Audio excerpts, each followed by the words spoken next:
It's my pleasure to be talking to Professor Andrew Lees today, and we're going to talk about a number of things, also in particular in relation to his most recent book, Mentored by a Madman, which is an intriguing title by any standard. But Andrew, one of the first things I wanted to ask you, and this is probably the most oblique question of all, what would you have done if you weren't a doctor?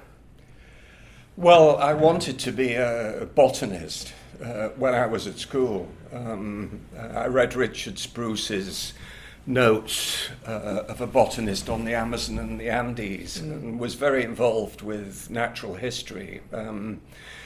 I became a member of I'd moved from Merseyside to Leeds. My father had got a job in Leeds, so I became a member of the Leeds Naturalist Association, and I got very much into studying plants. And although, my parents very wisely advised me at that point that there probably wasn't that much of a career in botany, and since then, as I'm sure you know, there is no such thing as a faculty of botany anymore at universities. Yeah, in fact, they've been true. subsumed into plant science and this sort of thing. So, and of course, the chances of being the next David Attenborough or even being hired by a government to go into the jungle was pretty small. So they tactfully channeled me in the direction of medicine.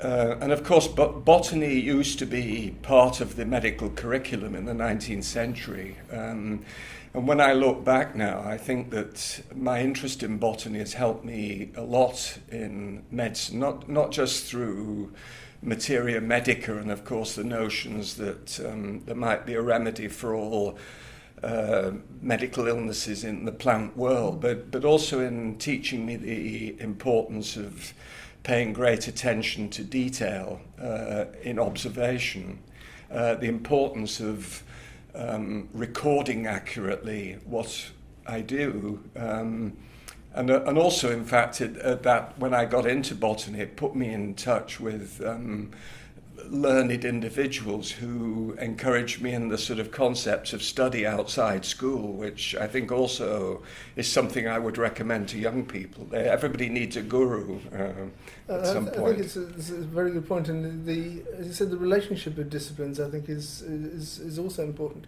When I was doing my degree, there was a subject which was taught, which was pharmacognosy, and I don't think most people would even know what that was anymore.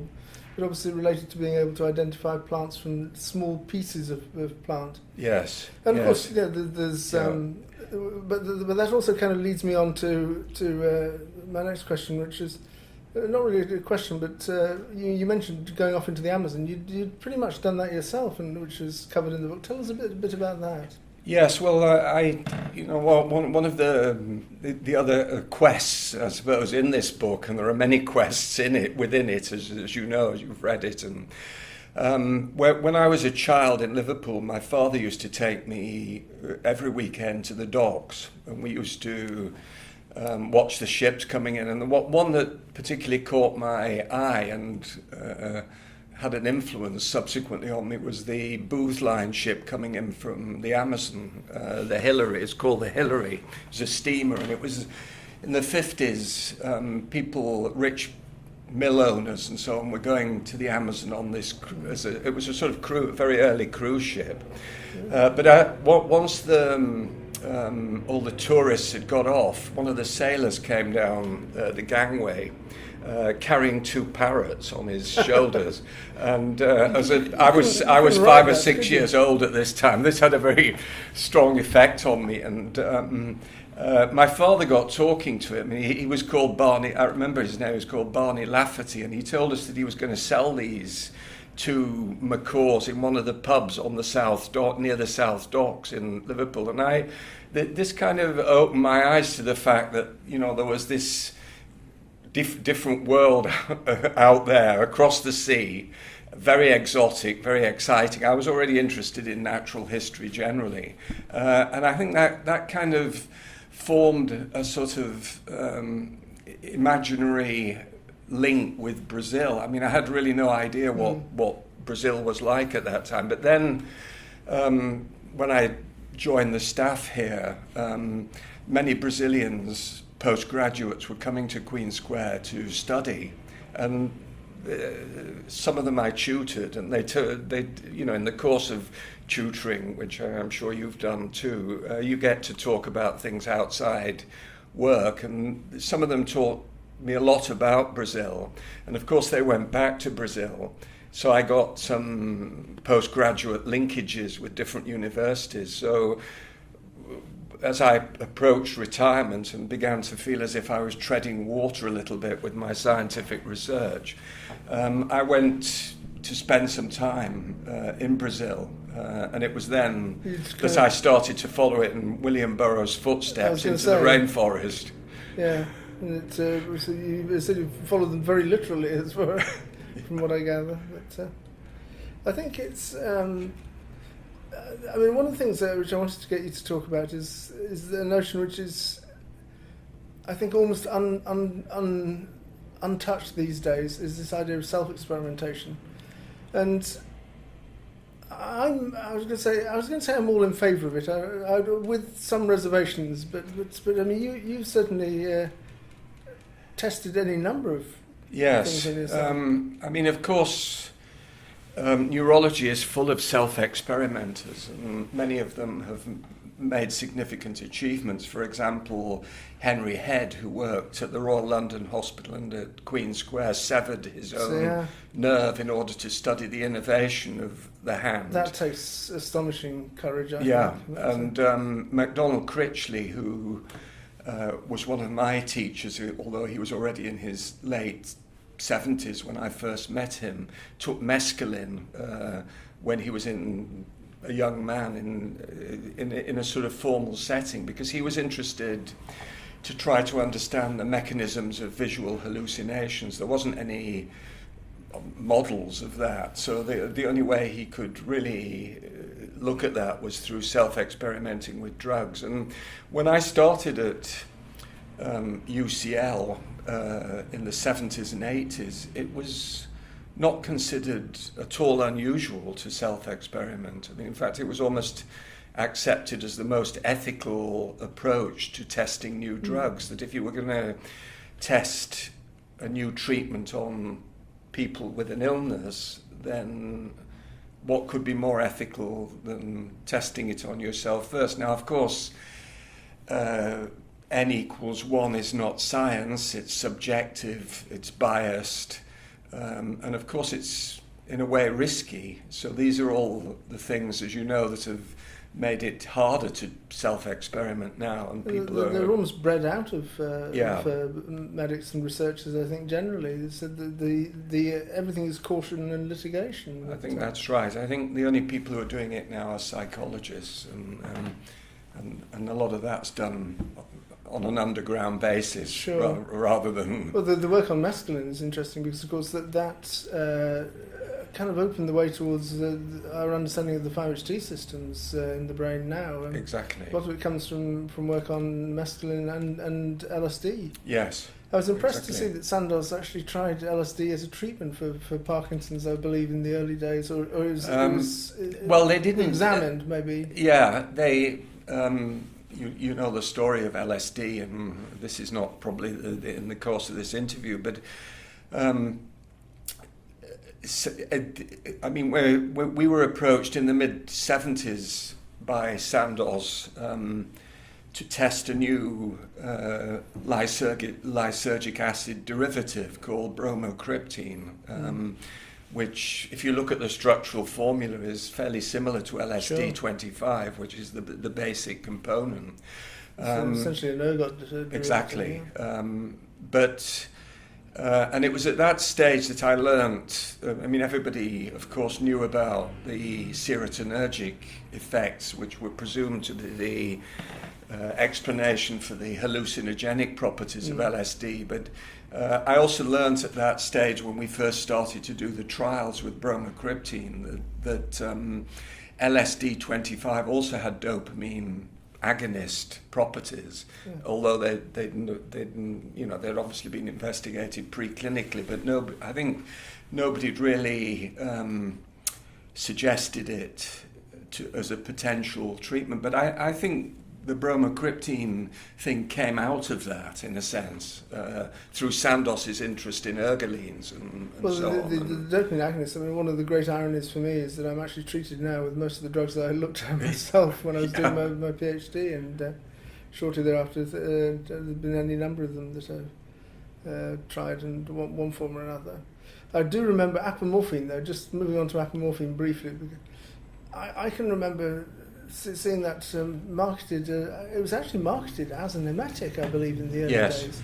Yes. And I remember thinking there were murmurings about it being tried in Parkinson's, and I remember saying to my PhD supervisor, Ziegler, I said, they must be mad. There's no way that will ever make it to a usable drug in Parkinson's. And how wrong was I, as it were?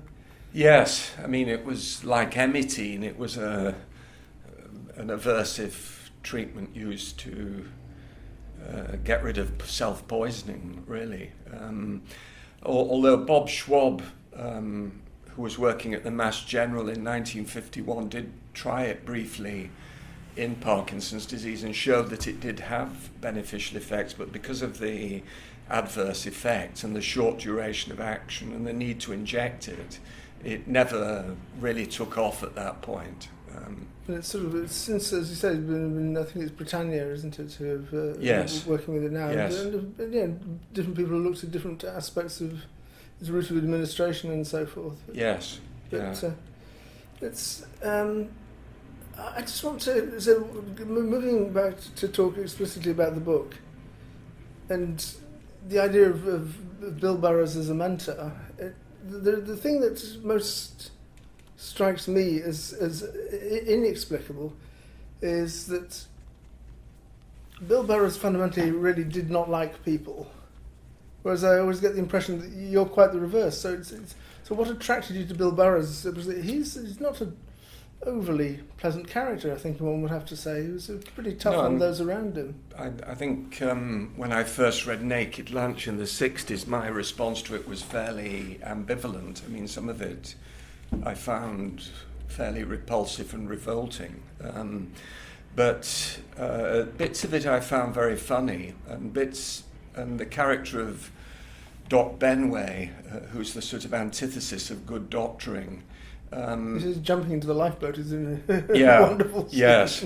Reminded me in a certain way to one or two of my teachers, surgical teachers. And you have to remember that this, of course, was the countercultural 60s. There was a rebelliousness about medical students. Well, there was a change. I mean, I think medical students in those days were, and perhaps still are, were the most conservative of all students. But there was a sort of creeping rebelliousness that was entering the medical schools a little bit too. And some of my colleagues, some of my fellow students, had read Naked Lunch and recommended it to me to read, and I read it at a time when I was struggling a little bit with whether I really wanted to be a doctor for the rest of my life. Yes, that comes across in the book quite clearly. I mean, there are clearly times where you were obviously thinking of other possibilities, and it said that bizarrely seemed to actually cement your desire to be a doctor, whereas I think for a lot of people it would have done the reverse. Yeah, it could have gone the other way, I think, but I developed a sort of Faustian pact with William Burroughs, and I mean, this is of course imaginary, but interestingly, he always fancied himself as a doctor, at least a doctor for his friends. He did try and he tried to start a medical career, and I think although he despised many of the doctors who had looked after him or he'd been in contact with, he did have a hankering for medicine, and in a way, looking at my fantasia now, as I like to call it, there's a sort of inverse parallelism between Burroughs and me. I mean, Burroughs, I started off as a doctor and ended up doing some of the strange things that Burroughs did, like taking yagé in the Amazon forest. And Burroughs started off doing all this, but at the other end wanted, in a way, to be respected by the establishment and saw himself as a kind of doctor. I think you'd struggle to find anyone less qualified to be a doctor, to be honest. Although one would have to say he was always very interested in modern science at a level of popular science. So I see it sort of course he wasn't a scientist, but he read things that would be the equivalent of the new scientist, and he read various books, which I suppose at that time was a little unusual for a writer, a fictional writer. Yeah, I mean, I think it's... Which is, of course, why he's sometimes considered a science fiction writer by some of his later works. Probably rightly so as well. Yeah. I first came into reading his work through Junkie, which is a pretty dark book, to be honest. Yes. But at the same time, it very clearly nailed his colours to the mast as to the kind of writer he was going to be. Yes. So that certainly is the case. But you touched on something where you said when you were describing the culture in medicine in the 60s and so on. But also you touched on it more in the book about your own rebelliousness. Now, I suppose the question I'd ask you is, do you think you're the physician you are because of it or despite it, I suppose? Do you think you made life harder for yourself or easier? That's a very perceptive question. I think at times I have made my career trajectory more difficult because of a sort of contradictory contrariness which has held me back at certain stages. And I think this book, in a way, is a sort of... it's come a bit late, but it's a way of trying to join up two different threads in my personality. You touched on this in the introduction. You said that this is a book which I wouldn't have dared write. Yeah. Basically, whilst still in the wording you said was something like for fear of being thrown out of the club, as it were. Yeah. I've always enjoyed being once I decided to go on with being a doctor, I've always enjoyed being a doctor. I've enjoyed being in the company of fellow neurologists, and I would have hated to have been sort of kicked out of the club, as it were, by being considered wacky. And as you know, as a fellow scientist, I mean, one has to be quite careful about... It's very easy to be ostracised and denigrated and then regarded as a nutcase. So it's quite difficult to... I have talked to colleagues over the years about Burroughs and how he's influenced me, but it's usually sort of... They just looked at me with sort of strange looks, and those who've heard of him and have read him have not really seen any connection that you could have between neurological science. And, it's absolutely clear from the book that it said it's not so much an underlying leitmotif. It's an absolutely strong thread that runs through everything you did, even down to individual decision making. And I think that's the thing that would probably shock people most, I think, is just how profound the influence is. Yeah. And that surprises me. I mean, for example, when we were looking for new treatments for the on-off syndrome, when we were getting a bit stuck, and we were starting to develop pump technologies to give continuous stimulation of dopamine receptors. I mean, all my colleagues were using Lisuride, which is a water-soluble dopamine agonist that can be used in pumps. And I had this strange dream. It's an Otto Loewy sort of moment, is it? It's a Loewy moment in the sense that it's a dream. And I saw this, I mean, I don't usually dream of structural formulae, but at that time, some neurologists, those who were interested in molecules, as I was, because I'd been brought up with L-DOPA and the neuropharmacological revolution that we hoped was going to solve all the degenerative nervous diseases, and of course has been a bit of a disappointment. We used to draw chemical structures. I used to love structure-activity relationships. Yeah, I used to get really excited about them. Like looking at the structures. And one night, I did have this dream where I saw the structure of apomorphine, And I, around the same time, spoke to a colleague who'd worked with George Kotzias at Brookhaven Labs in New Jersey. Kotzias was the person who'd first convinced the world that L-Dopa might be a useful treatment for Parkinson's disease. And this colleague had worked with apomorphine, with Kotzias, and he said to me, well, why don't you try apomorphine? I don't know why he didn't try it, but he suggested that we try it. And that plus the dream took me to apomorphine. I think that's very interesting. The whole idea of structure activity, and was I suppose back in about the 60s would have been unthought of. Nobody really was doing pharmacology in that kind of systematic way. I had in the late 70s. I briefly worked for a drug company as part of the sandwich year of my course, and it was wonderful because we had access to some of the best synthetic chemists around, and I was only a student at this stage, second year student, and I would say to them, well, could you put an amine group there and let's see what that does? And they'd grumble like all chemists do and say, oh, okay. And then they come back with the compound, and just working out the structure activity. Yes. Was absolutely wonderful. I was, as you say, genuine molecular medicine, and I suspect that Big Pharma is not doing any of that now. That's what scares me. I think it's I think very little of it. Old style pharmacology is long since gone. Yeah. As you talked about botany departments vanishing, I don't think pharmacology departments exist anymore. Yeah. They're absorbed by one thing or another.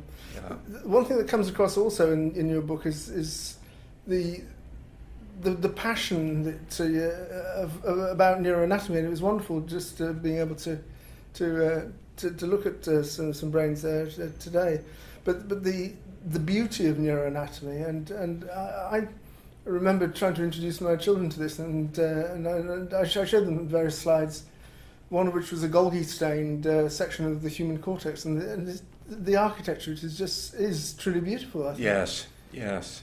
I toyed with neuropathology. That was it. Neuropharmacology and neuropathology were my two sort of subspeciality interests in neurology. And actually, we've just had resident artist working in the brain bank who to follow up on this butterflies of the soul, Cajal kind of idea. Yeah. So his mother died of Alzheimer's disease, and he got funding from various charities to work here as a resident artist. So he's been drawing new images of the brain based on. In some ways, it's hard to improve on those. They said Golgi stain is just utterly so beautiful. Yeah, silver stains. I remember speaking to Anders Björklund a while back when they were using modifications of the Falk-Hillart test to stain to detect cerebral monoamine levels, and again they found also astonishing beauty.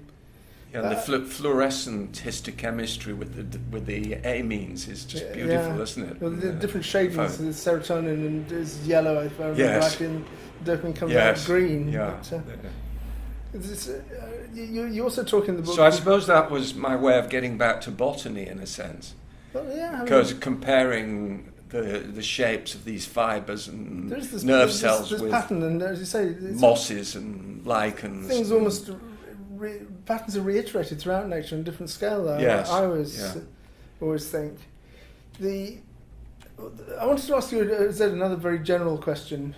You talked about particularly your training with Goody and Stern, as it were, in the early days, and how one would reach diagnoses. And it occurred to me that this would have been before the days of CT scans, of MRIs, and CT scans were just coming in. Yeah. And I can remember when we had the first CT scanner on the back of a lorry, actually, in the car park at the London. 75, I think, were the first CT scans, and then MR in the 80s. But I suppose the question I wanted to ask was, do you feel that's actually helped, not so much helped diagnosis, but helped make better neurologists, or is it now too easy? I suppose I'm thinking to the back to the early days where you couldn't see what was going on in the brain at all. You really had to draw everything you could from signs and symptoms. Were those better neurologists than they are now? Well, I think each generation admires the clinical abilities of the previous one. So I always think that my teachers and their generation were better clinicians than I was, and now I'm in a position where the juniors say, oh, you know, he's a wonderful diagnostician without the need for ancillary imaging techniques and so on. So I don't know how objective this is, but I mean, obviously, as our knowledge of how the brain works develops and technology comes more and more into everyday clinical practice, there is going to be a change of emphasis in how we do the business of neurology. But I think I would say that general practice and neurology, and of course psychiatry, are the three main areas now where narrative and storytelling is still incredibly important. So the scans haven't really replaced the clinical history, and because it's a bit more complex in neurology than, say, gastroenterology, sure. It's still very important. So I think that at least most neurologists in the United Kingdom still pay lip service to the importance of taking a good history and doing a neurological examination. It might not be as obsessive and convoluted as it was before MRI scans, but we still think it's very important. It's one of the things that fascinates me, and it's again in the book, and it ties in with your sort of almost reluctance to become a doctor, and is that on the one hand, I said you're a very, very fine diagnostician, and yet at the same time you almost find yourself drawn towards neuropathology, where the patients don't speak at all, as it were. Yeah. That seems to me a dichotomy. No, I understand. And that may be in the same way that neurosurgeons feel reassured by seeing an MRI scan. Of course, pathology, when I became very fascinated in neuropathology, I saw it as the gold standard of diagnosis, because the brain was so complex, because we didn't have sophisticated techniques for making accurate diagnosis. Pathology seemed to be a shortcut to getting where we all want to get, but of course it happens at the end of the thing. And I think that in a sense that that bit of it did appeal to me.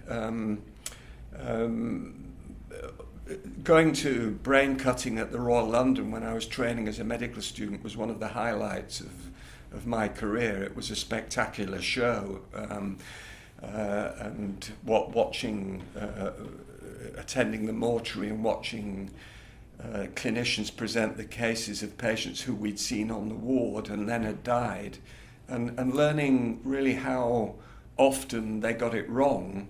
And I think it was that part of my training that taught me humility. I mean, it made me realize that, you know, although some of the physicians who I was seeing every day on the wards gave an impression of omniscience, pathology brought it back down to earth, really. Well, pathology is the ultimate reckoner for all of us. Yes. The pathologist will eventually get to see in one form or another.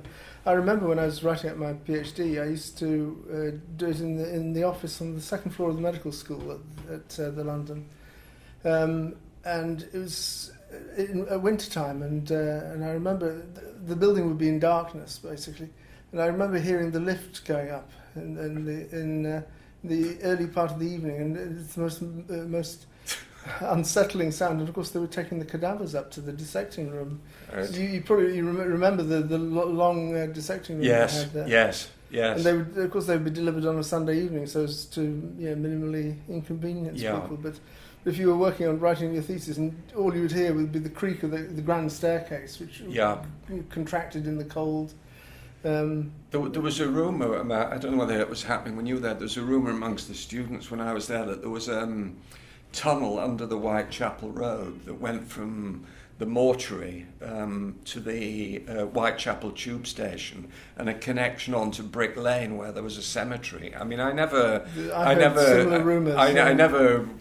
validated it or knew whether it was true, but there was a labyrinth of tunnels under the hospital anyway. So so You talk as well about your first dissection, as it were, and it being very much a rite of passage, as it were. And I think, and again, you see, that's gone from medicine. I think the days of old-fashioned dissection. I think, yeah, or if it may still be there, but it's under threat, I think. My father told a wonderful story, because he trained as a doctor at Cambridge and then Middlesex, and his first dissection was a Polish speedway rider. And they said, today we're going to do the dissection of the hand. And my father put his hand up and said, I can't do that. And they said, no, it'll be fine, honestly, once you get into it. He said, no, I can't do that. Held up the cadaver's hand, and he'd lost 3 fingers of his hand in the accident, which had killed him. So it's a sort of grim humour to the whole thing. Yes. I wanted to ask you just a sort of a very general case question, really. About Parkinson's. This is very much putting you on the spot, as it were. I've had the impression recently, just there seems to be an increase in the number of cases of young onset Parkinson's in relation to the more classical Parkinson's, and I just wonder whether this is a separate pathology that we're picking up, and whether there's something quite distinct about young onset patients compared with the more regular group. I mean, that's a difficult question. I mean, of course, some of the younger people with Parkinson's have a genetic cause, sure. And the pathology of some of the genetic causes looks different from standard Parkinson's disease, in that, for example, you don't always see Lewy bodies in for example, Parkinsonism. Is that simply it's an age-dependent phenomenon anyway? I don't think it's just that, because even Parkinsonism's patients who've died in their 70s still don't have Lewy bodies necessarily. So, I mean, of course, Lewy bodies must take a period of time to form, and exactly how long it takes has been debated. But I think it's possible. I mean, I think, of course, if I give you the brain of a patient who has had, or a person who's had young onset Parkinson's disease, and one who developed the first signs in their 70s, and just showed you the brain and the slides, you wouldn't probably be able to distinguish. But that probably just reflects how basic and primitive our ways of examining the brain still are. I mean, if we were able to look with more detail, we may be able to see important differences between the different groups. I think you kind of almost touched on it there. One of the things that most fascinated me about the book was that often my impression of most medicine is that medics are encouraged to deal in certainties, to give a categorical diagnosis. Yeah. And say, this is what's wrong with you, Mr. So-and-so. Especially specialists, yeah. And the book seems to me to be the exact opposite of that. It brings out all the areas of uncertainty and all the things, not only that you weigh up in making a diagnosis, but which are testable. It's a book about uncertainties and hypotheses, I felt anyway. Yeah, and it's also, I mean, I talk about this phenomenon of alter mirage, which is where it's a form of serendipity, where an individual's interests outside his profession, or at least outside his main life existence, impact in some curious convergence or synchronicity, which can lead to scientific breakthrough. Of course, the name comes from the discovery of the Altamira cave paintings by a dog that went down a rabbit hole, and because the owner of the estate where the hole was interested in painting, the thing came to light eventually. And I find that very interesting. And of course, it's of course, you can't really teach serendipity at university, but in a way, if I look at the history of my own speciality, so many of the important breakthroughs depended on happy accidents Mm-hmm. to a prepared mind. Obviously, you need to know exactly. This is Pasteur's quote: "Fortune favours the prepared mind." Exactly, and this can be dangerous, of course, if you're a scientist, because it means you can just sit in your office all day, not doing anything and thinking, and which, of course, was idleness can be creative, and of course that's also a direction of travel, the opposite of what is going on right now, where we're all having to produce all these papers every 3 months and all this sort of thing. I think you've hit the nail on the head. As you said, there's the time nowadays is increasingly focused on outputs rather than inputs, and so you don't have the one without the other. And as you said, the old days, I left academia pretty much at the point where the whole thing was beginning to implode. But when I started out as an academic, there was time to think, and you were encouraged to think. Yeah. And then after a while, you had to get you so many papers a year and so on. And I think that kind of short-sighted metric, I think, has done irreparable harm, to be honest, to academia generally. I completely agree with you. Yeah. If I could just finally end on I suppose the obvious question with the book is, what would be the message that you would want readers to take away from the book? And I have to say immediately, I think it's a very, very remarkable book. I think it's a courageous book, and I mean that in a true sense of the word, rather than in the way people would say that's a courageous decision, meaning a poor decision. I think it's a courageous book in so many ways, and it's certainly a wonderful read. I think, academics involved with research, and in my area of Parkinson's disease, need to break down rigid frameworks that society seems to be encouraging that we all form. And I think although rational consciousness is how we all do our business, I think we need to be aware that this is just one kind of framework, and that we should be open to alternatives. So in the book I say that magic should be more scientific and science should be more magical.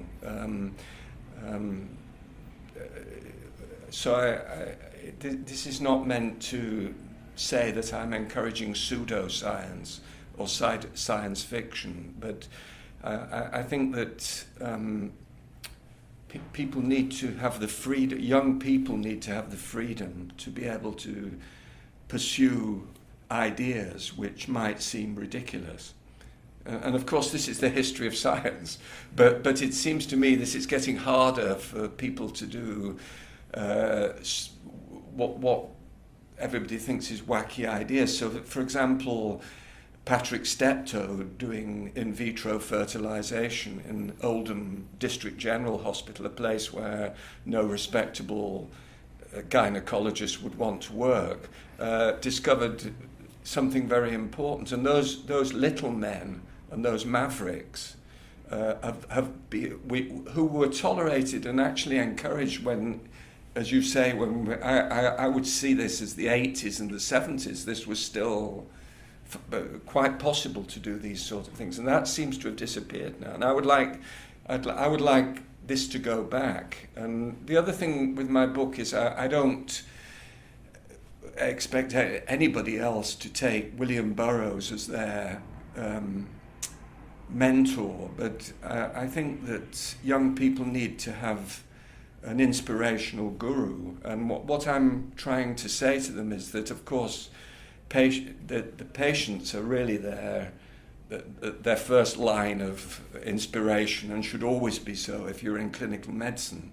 But there might also be other gurus outside your teachers, outside your neurological teachers, that could be beneficial. And this is why, of course, there's this push for doctors to engage in the humanities and read books and fiction and this sort of thing to enrich. I think there is, if your book demonstrates nothing else to me, it demonstrates that there is a space in science, and rightly so, for the genuine old-fashioned polymath, basically. Yeah, maybe that's what I'm trying to say. Andrew, it's an absolute pleasure talking to you. Thanks very much, John. Thank you.